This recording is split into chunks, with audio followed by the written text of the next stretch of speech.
el programa académico del Colegio de Profesionales en Ciencias Internacionales, en esta ocasión vamos a tratar el tema, el sistema monetario y financiero internacional. Tratará este tema el profesor universitario Fabián Secaira Durango, dentro del marco histórico y teórico. Se va a enfocar el sistema monetario y financiero. El doctor Fabián Secaira es doctor en Ciencias Internacionales, tiene un posgrado en Derecho Constitucional de la Universidad de Buenos Aires, es doctor abogado de los tribunales de justicia del país y doctor en Ciencias Internacionales. Con ustedes, entonces, les presento al doctor Fabián Secaira Durango. Buenas tardes, estimados radioescuchas y televidentes. Para entender lo que es el sistema financiero y monetario internacional, debemos remitirnos a hechos históricos que muy pocos los conocemos. El aparecimiento de la moneda, el aparecimiento de las relaciones comerciales de intercambio y luego el aparecimiento de la banca tienen épocas bien marcadas a través de la historia. En primer lugar aparece el trueque, que se conoce que ya en siglos antes de Cristo, los esenios, que era un pueblo del Mediterráneo, intercambiaban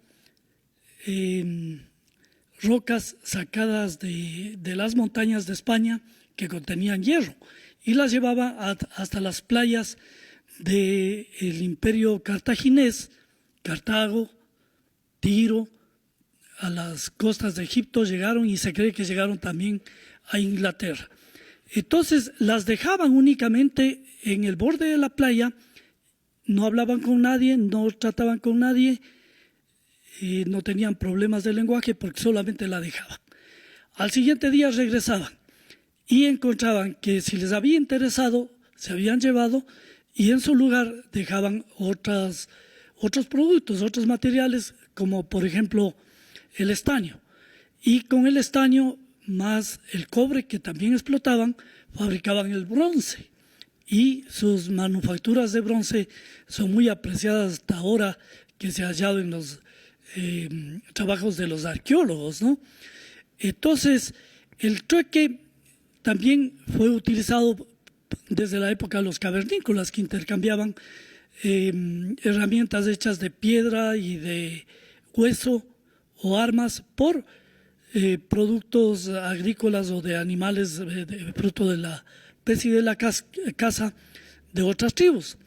Poco a poco empiezan a cambiar ese sistema de trueque por un sistema de moneda primitiva, para lo cual usan perlas, usan mullos, usan conchas como el espóndilus, usan la obsidiana, también productos como el maíz, el cacao, el café aquí en América, y era un producto que tenía mucho valor de cambio y de uso, y era recibido como moneda. La obsidiana tuvo gran desarrollo porque es una piedra volcánica muy hermosa, sobre todo cuando está pulida, se volvió hasta transparente y con ella hacían sus manufacturas muy apreciadas. Entonces llevaban inclusive en pequeñas bolsas cantidades de mullos, de piedras de obsidiana para el intercambio. Posteriormente se reemplaza la obsidiana con metales de oro y de plata, tal vez de otros metales también, como el hierro o el cobre. Entonces, poco a poco se va desarrollando de esta manera un nuevo tipo de intercambio que va adoptando la moneda como unidad de cambio por el valor de cambio que tenía, ¿no? Porque eran metales muy duros, muy duraderos, que servían para miles y miles de transacciones de intercambio comercial. Los imperios de la antigüedad siempre A través de la historia nosotros conocemos los imperios más antiguos: Egipto, el imperio de Babilonia, los imperios de Mesopotamia, el imperio persa, luego el imperio romano, posteriormente el imperio español. A la caída del imperio español surge el imperio inglés, y en el intermedio está el imperio austrohúngaro y finalmente el imperio norteamericano. Pero siempre desde la historia los imperios dominantes en la historia han tratado de imponer una moneda única y un sistema monetario internacional incipiente, porque no estaba muy desarrollada las relaciones internacionales, ni existía bien organizado lo que conocemos ahora como el Estado-Nación. Ya en el siglo III, después de Cristo, con el emperador Diocleciano, se establece ya una moneda única que es una moneda de oro, pero también tenía una moneda de plata, porque siempre existía el bimetalismo, ¿no?, llamada los talentos, que usaba el Imperio Romano. Diocleciano era uno de los emperadores romanos que estableció la moneda única en todo el imperio, que era un imperio universal que abarcaba casi todo el mundo conocido de esa época. Carlomagno posteriormente sigue el trabajo de Diocleciano y establece también un sistema monetario internacional, igualmente un poco más moderno pero incipiente, y establece igualmente como moneda única en todo su imperio, que era toda Europa. Era un emperador de toda Europa, Carlomagno, el Sacro Imperio Romano Germano. Entonces era el bimetalismo utilizado para hacer monedas de oro y de plata, ¿no? El Imperio Español igualmente crea la primera divisa internacional más fuerte de toda la historia que se conoce hasta ahora, que se llamaba el Real de 8, que era de plata, y ese igualmente era una moneda única que circulaba por todo el Imperio Español, el más grande de la época, en el cual no se ponía el sol, ¿no? A la caída del Imperio Español, pues surge primero imperios europeos con Inglaterra a la cabeza, que conquista una enorme proporción de territorio mundial, la India, la China, todo el África, y se apodera de todas las piedras preciosas y los minerales que encontraba en las minas de África, especialmente, y la India, y establece también una moneda única que era la libra esterlina y un sistema monetario internacional más moderno. Posteriormente, Inglaterra abandona el patrón oro porque ya se habían desarrollado tanto las relaciones comerciales y las relaciones internacionales que no abastecía la demanda de oro y de plata para atender a tantas transacciones mercantiles y la transferencia de capital, que ya existía el concepto de capital. Recordemos que cuando cae el Imperio Español, empieza a surgir el Imperio Inglés, ya empieza la revolución industrial, aparece el liberalismo político, filosófico y económico, y se crea el capitalismo, ¿no?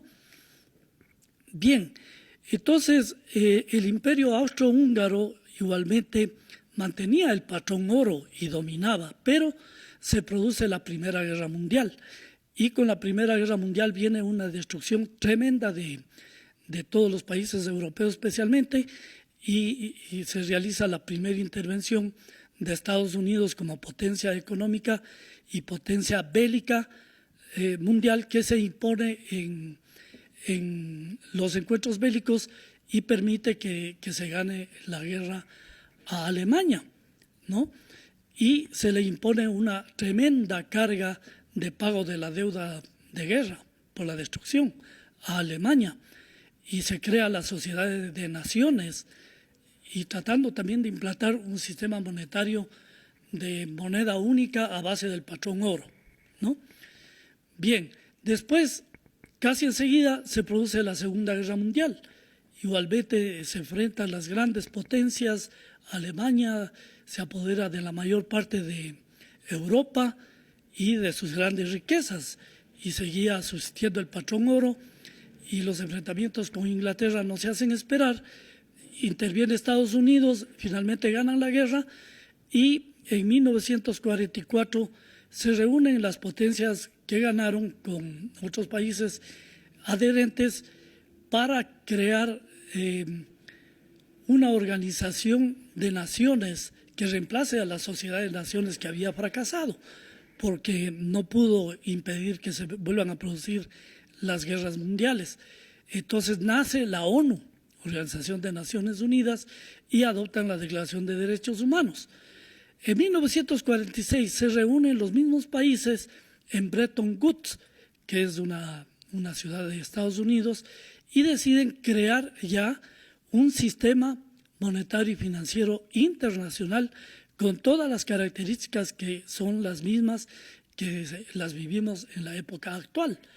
De esta manera se establece una moneda única de carácter mundial que reemplaza al patrón oro, y es el dólar norteamericano, por la gran aceptación que tenía el dólar norteamericano en el mundo entero, porque Estados Unidos era la principal potencia que había ganado la guerra con las bombas de Hiroshima y Nagasaki. Luego, pues, ese dólar que se crea como moneda única era un dólar convertible a oro, o sea, seguía rigiendo el patrón oro, ¿no? Pero era el valor del dólar equivalente al oro, y se comprometía Estados Unidos a pagar el valor de oro que representaba su moneda en cualquier tipo de transacciones a nivel mundial y a nivel local.